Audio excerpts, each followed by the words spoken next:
Assalamualaikum warahmatullahi wabarakatuh. Di sini saya akan menjelaskan mengenai hukum pertama termodinamika.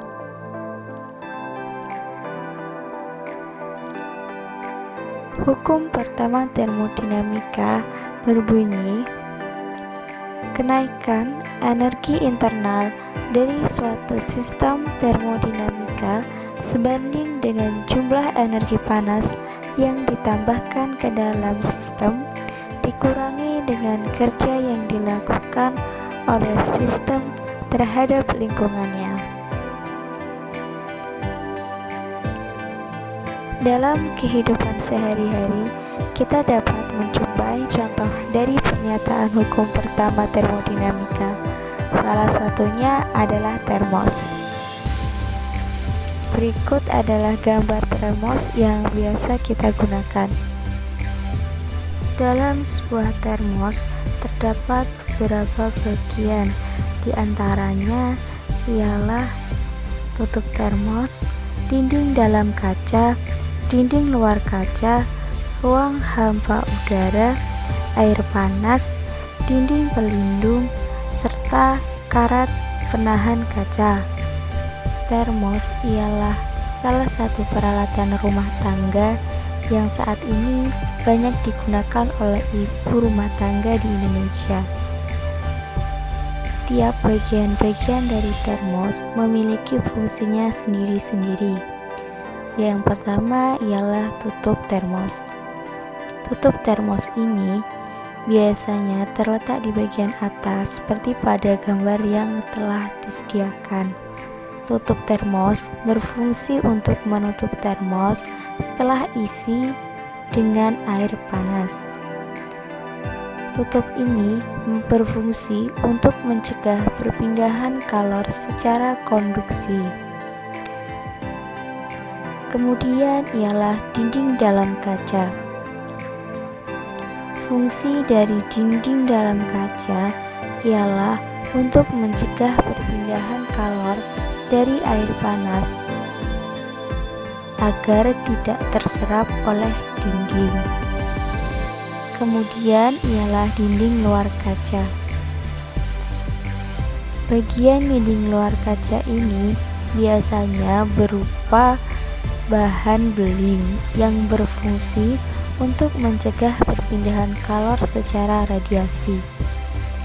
Kemudian ialah ruang hampa udara. Pada bagian ruang hampa udara terletak di tengah dalam termos. Ruang hampa udara ini berfungsi untuk membatasi kemungkinan panas hilang dari dalam atau masuk ke dalam termos dengan konveksi. Kemudian ialah dinding pelindung kaca. Bagian dinding pelindung kaca ini berfungsi sebagai isolator antara tabung beling dengan udara di sekitar termos tersebut. Kemudian yang terakhir ialah karat penahan kaca. Bagian karat penahan kaca ini berfungsi sebagai untuk menjaga posisi botol kaca agar tetap berada di tempatnya atau tidak bergeser.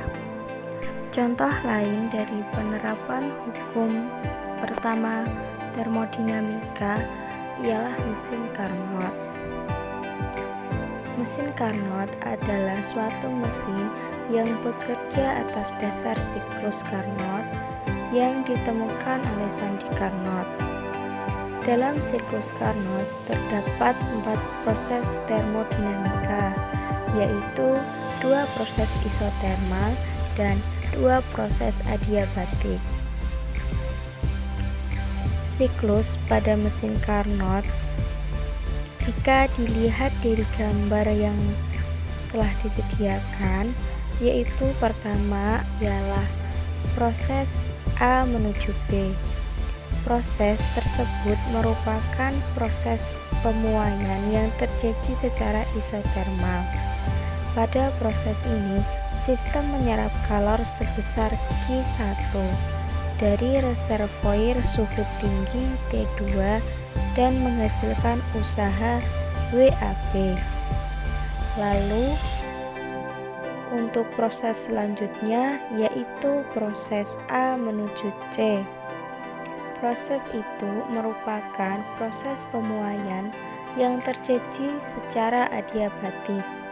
Pada proses ini, pada sistem tidak terjadi pertukaran kalor. Selama proses B menuju C, suhu turun dari T1 menjadi T2 dan sistem melakukan usaha WAC. Kemudian untuk proses selanjutnya yaitu pada proses C menuju D. Pada proses tersebut merupakan proses penyusutan yang terjadi secara isotermal. Pada proses ini, sistem melepaskan kalor Q1 ke reservoir suhu rendah T2 dan menerima usaha WCD. Lalu untuk proses yang terakhir atau proses keempat yaitu proses D menuju A. Proses tersebut merupakan proses penyusutan yang terjadi secara adiabatik. Pada proses ini, suhu sistem naik dari T2 menjadi T1 dan tidak terjadi pertukaran kalor, dan sistem menerima usaha WDA. Sehingga kita dapat mengetahui bahwa siklus Carnot merupakan dasar dari mesin ideal, yaitu mesin yang memiliki efisiensi tertinggi yang selanjutnya dikenal sebagai mesin Carnot. Sekian dari saya. Terima kasih. Wassalamualaikum warahmatullahi wabarakatuh.